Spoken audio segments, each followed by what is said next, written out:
my name is Lindy Sherries and I used to be a Sangoma. In this channel, I talk about everything, guys. Abokorobela, the secrets that we were taught not to share with you guys, how we used to trick you guys, the spirits, how everything works when you go to a Sangoma for consultation, yamatambo. So whether you believe in God or don't believe in God, please check out this channel so we can talk about it. If you believe in God, let's share the gospel. If you don't believe in God, you can check out the channel too. I want to hear your opinion and I want people to actually share their opinion, not insulting me without saying why. Thank you, and I'll see you on my channel.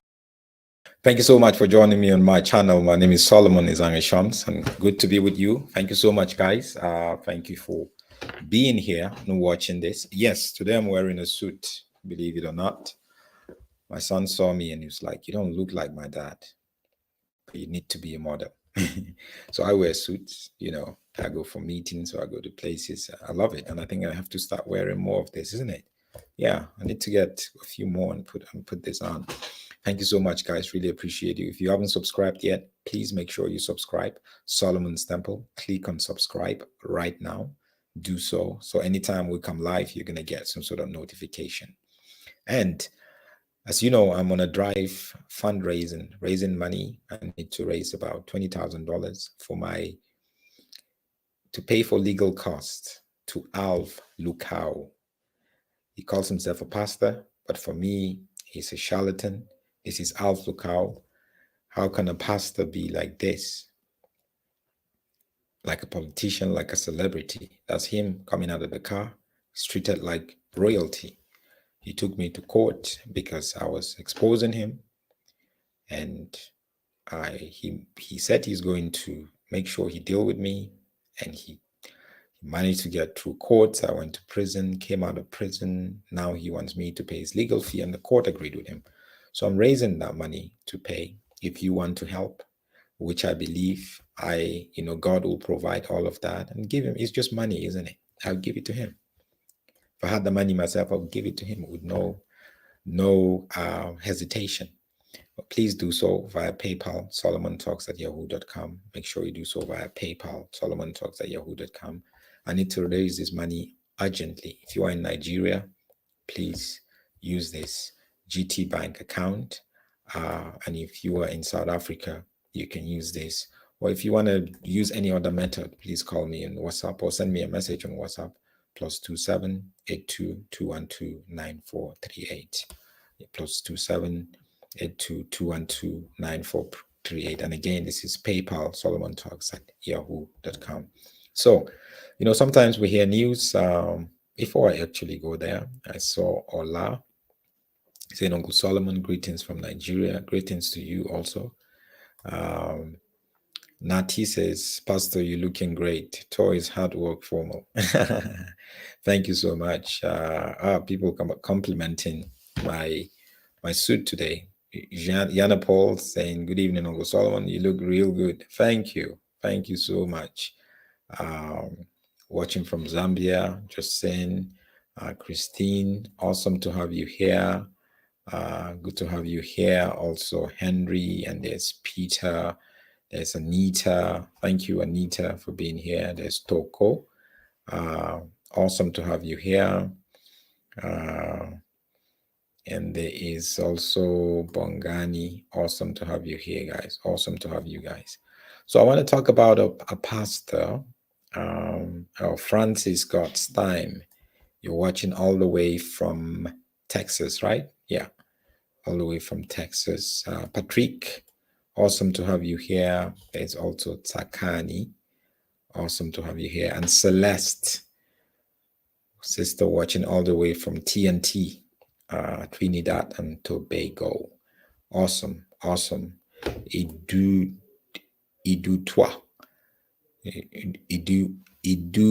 Twaya, right? Babs, good to have you here, Babalwa, right? Awesome to have you here. So I'm talking about an incident of a pastor who groomed young girls, a whole family, groomed them for his sexual satisfaction. And he was arrested. Unfortunately, even his wife was involved in this whole thing. He was a pastor who was based in Las Vegas, and this is no, not this. Was based in Las Vegas, so yeah, I couldn't upload everything actually. I don't know what happened. So this pastor, this is the pastor here. This pastor and his wife, that's him. It's called Pastor Bobby Smith and his wife LaShawn. They lead a church called New Beginnings Ministries in Las Vegas in the USA. So this pastor was accused by, not even accused, found guilty by, because he asked young girls to use sex toys on themselves and then he prepares them. He said, no, he believes God wants you to satisfy yourself, but he was grooming them for himself so they can give him uh, sexual pleasure. Let me actually um, um, let me actually give you more information around that, just so you would know. So this is what happened, right? Um, a family member of a Las Vegas pastor who was indicted on multiple charges of sexual assault, child abuse, and other crimes earlier this month was among his victims, and he alleges he taught her how to use sex toys after telling her they would stop her from giving in to sexual urges while she was a high school student. So he told her, no, if you use sex toys, it's going to help you with your sexual urges. He didn't know that he was, this pastor called Bobby Smith. Uh, uh, Both him and his wife, like Sean, they were charged, because after one of their three alleged victims reported them to the police last year, with the family member, two women who he called his goddaughters. You see the problem, right? Alleged that the pastor and his wife took advantage of them when they were teenagers. So when they were teenagers, he used to call them our goddaughters, our goddaughters. Uh, you know, um, so from the age of 17, he groomed this family member into using sex toys multiple times and urged her to meet with him at area hotels. So she said that the pastor told her that God is telling me that it is important for you to do this. He further insisted the sex toys will stop her from giving into sexual urges and ruining her life. So the teenager then, who is now an adult, said she had to tell the pastor's wife what had happened, but the pastor's wife, never reported to the police, right? At all, never reported to the police. And a second woman reported that while she was a member of the church, the pastor blocked a stairway, dropped his pants, and begged her for oral sex. The frightened woman alleges that she pushed him away. And then there's another woman who said the pastor initiated contact with her when she was 17 as well. About a year after her family joined the church, he texted her a photo of his sex toy and then eventually convinced her to start using the device, but stating that sex toys they're not sinful. She said he would use the sex toys on her at different places, including two Las Vegas hotels. The woman said she eventually told the pastor's wife again what they were doing, but he later responded to her in text stating, you guys want to paint me to be like a monster or like I'm doing something wrong when I'm just trying to help you.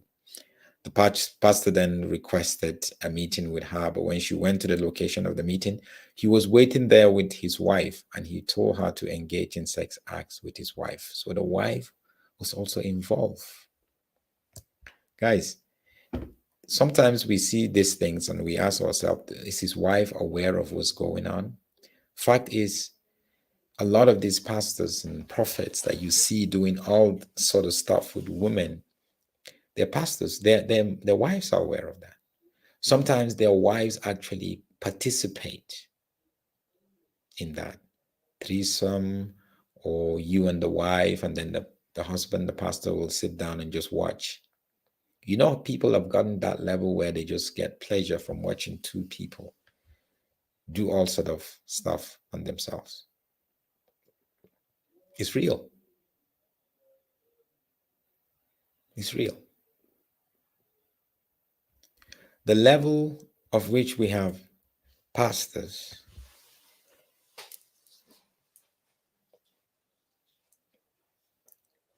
talking about the level at which we have pastors getting involved with how they groom young teenagers, young girls, or women in the church, brainwash them, and use them as their sexual toys. It's alarming. It's alarming. And you see, even if you are the most spiritual or you are the most anointed, you could actually fall for that. Because when the pastor says something, you would think, that's the word of God. It is the Lord who is speaking. And teenagers are very, very exposed and vulnerable to this because, as you know from this story, a lot of these women, it happened to them when they were teenagers. He started grooming them. Him and his wife. Again, this is him and his wife. They're pastors leading a church called New Beginning Ministries in Las Vegas. You think such things is not happening in our community?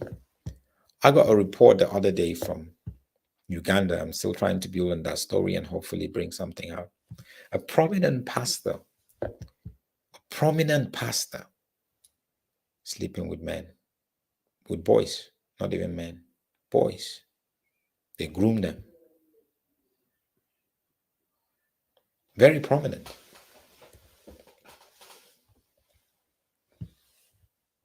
And believe me or not, some of these prophets and pastors that are just around your house,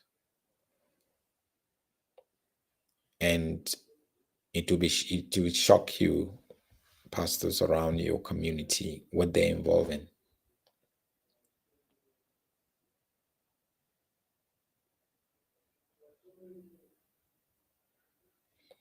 And unfortunately, a lot of these pastors' wives are involved directly, or they know what's going on, but they're doing nothing to protect these victims, to protect these young girls. So they also become accomplice.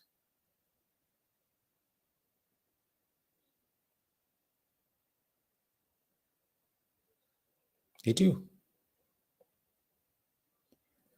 Church is supposed to be the safest place, but unfortunately, it has become a den of monsters. I'm not going to keep quiet. I'm not going to stop talking about this. That's why some of them are taking me to court, taking me to prison, because they want you to shut up. Because it's not good for their business. It's not good for their business.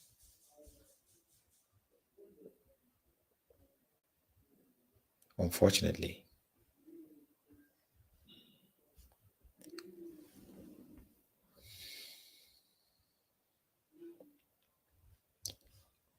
People, we need to protect even the most vulnerable people in our community. We need to protect them in our church.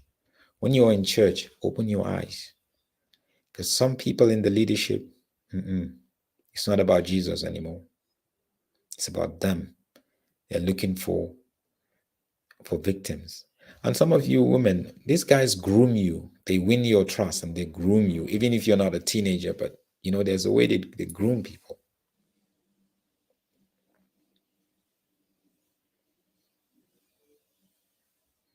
The church has become the best place for all these guys who are involved in sexual immorality to go in and conduct their activities. Because we don't question them. Even when we catch them red-handed, we don't report them to the police. We know how to cover up things. We're always going to have people who are gullible or naive or they don't, whatever. So we're always going to have people. But what are we doing to protect them? Yes, we could say, well, nobody forced them to go in there. But fact is, guys, if you see a blind person walking and going into a ditch, what would you do? Help them. That's your responsibility and that's my responsibility. Anyway, they're not going to shut us up. They're not going to shut me up. They don't want you to, they don't want me to talk about some of these things. That's why they will take me to prison. And now I have legal costs to pay. And again, if you want to help with my legal cost, you know, I need about $20,000, but you can help with anything little, $50, $100, $200, whatever the Lord is laying in your heart.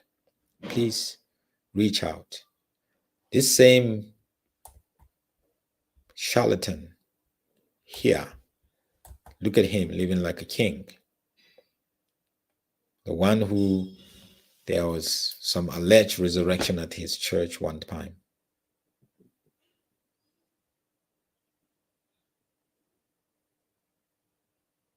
Which was not true.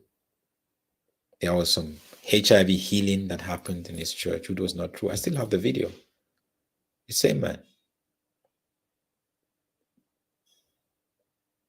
Same man.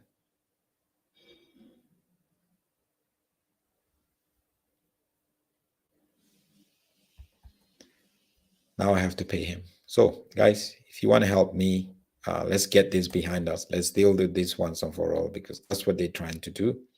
But you cannot give in at all. But thank you so much, guys, for watching. God bless you. May we continue to be our brothers and sisters keeper. Have a good day.